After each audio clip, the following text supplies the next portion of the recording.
Please don't try this at home. Alright, cool. Man's got one lithium battery there and some lemon juice in it. I'm going to react them together and see what I go on. So the lithium that's in this battery is in the form of foil, and it's way more reactive when it's in the foil thing because it's got a larger surface area to volume ratio in it. So that means that more of the lithium is exposed, so it's going to react with the lemon juice and that in it. Alright, cool. So we're going to fold it up now, yeah? Then we're going to pour up some lemon juice, you know what I'm saying, yeah? Then we're going to react them together and see what I go on. Alright, cool. Lithium into the lemon juice, yeah? You see what I'm saying? Red flames and that. It's a mad thing, cuz. So lithium, yeah, when it burns with a nice red flame in that, you know what I'm saying? Now, lithium metal can burn at a temperature of over 2,000 degrees Celsius. And this beaker is made from borosilicate glass. And it can withstand temperatures of only up to 1,600 degrees. That's why it started cracking up in that, you know what I'm saying? It's peak, fam. Man gotta get a new thing. And you see all that gas that's being released? That's hydrogen gas, flammable thing, innit? Now, the reason why hydrogen is being released is because the lithium metal is giving this one electron to the hydrogen ions in the lemon juice, innit? And when the hydrogen ions receive the electron from the lithium, they turn into hydrogen atoms, you know what I'm saying? That's why we're seeing bare smoke in that, fam. You done know, man. Lithium battery thing. Don't try this at home, man. You know what time it is, cuz. Come on, man.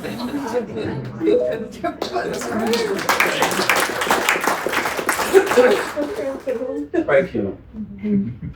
This is me when I was in secondary school. I went to a school called Sydney Russell in Dagenham, and I was a very well-behaved student. I managed to get 8 A's for my GCSEs. After secondary school, what I decided to do was go to university. So I went to the University of East London and I studied biomedical science. After I graduated, I worked as a science technician in the secondary school. So it was my responsibility to prepare all of the experiments for the students. But I felt like I had more potential still. I felt like I could achieve more. So I decided to go back to university again. I went back to the same uni, UEL, and this time I did a master's in biomedical science. This is some pictures of when I was working as a senior science technician. Now, this was a really important time because this is when I started making science videos. This was during lockdown around like 2020, 2021. And the reason why I started here was because I was working in the school and I started to realize that students were really struggling with science. Like basic concepts that they should have known, they had no clue because they had just missed out all of that science. It's not a subject that you can just open a textbook and expect to learn everything. It doesn't work like that. You actually have to see the experiment live, hear the fizzing, see the fire, see the temperature rising. Because when you see that, yeah, it's like, it's gonna make the information more likely to stick into your brain because you're anchoring the knowledge to something visual. So it's gonna be harder for you to forget that. When I was working in the school, the students were coming up to me quite often because the videos were going viral, and I had to make a decision basically because the students were calling me Big Manny in school, and really they should be calling me Sir.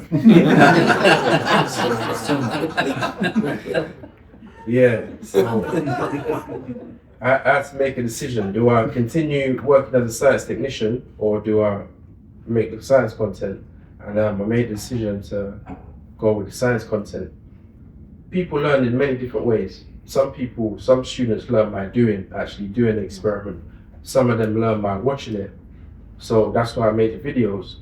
Some of them learn by reading, which is one of the reasons why I made the science book for students as well. Some of them learn by listening. So I made an audio book version for the students. So it's just about targeting all those different methods that kids learn and catering for all of them. I want to draw your attention to the way that I speak in the videos. We can notice that there's a bit of slang in there. It's quite conversational, it's quite laid back, like if I was talking to like a friend or like a family member. And I find that it's quite an unconventional method of teaching, but I find that it helps to make a stronger connection between the teacher and the students will be more receptive to the information that you're saying because you're speaking the same way that they are. And also, my appearance in the videos, a lot of the time you see me wearing a tracksuit, quite relaxed, got my braids in, yeah, just being authentically myself. And students, they do pick up on that. They do recognize when a teacher is being authentic, because that's how I grew up. Really, that's how I grew up speaking. That's how I grew up dressing. So I just keep it the same way. Now, silver is actually the best conductor of electricity out of all the metals in the whole world, but it's not really used for electrical wiring that much because it's very expensive, innit? They use copper instead because it's cheaper and that. Now, this machine is called an induction furnace, and it melts metals by using a magnetic field. The magnetic field causes the electrons in the metal atoms to move around bare fast and that. And the movement of the electrons in the metal atoms cause resistance, and this resistance generates heat. Now, the current flowing through the metals is known as eddy currents. You done know, fam. Big up Eddie. Alright, cool. So man's melted it down in that. So we're going to preheat the mold and then pour it up in that, fam. Look at that, man. Bare hot in that, bruv. Orange settings and that. Alright, so man's going to take it out of the mold and then put it into some water to cool it down in that, bruv. Sizzling in that. You done know, man. Then we got the pure silver ting there, man. You know what time it is, bruv. Man fixed up the ting, man. You know what's going on, bruv.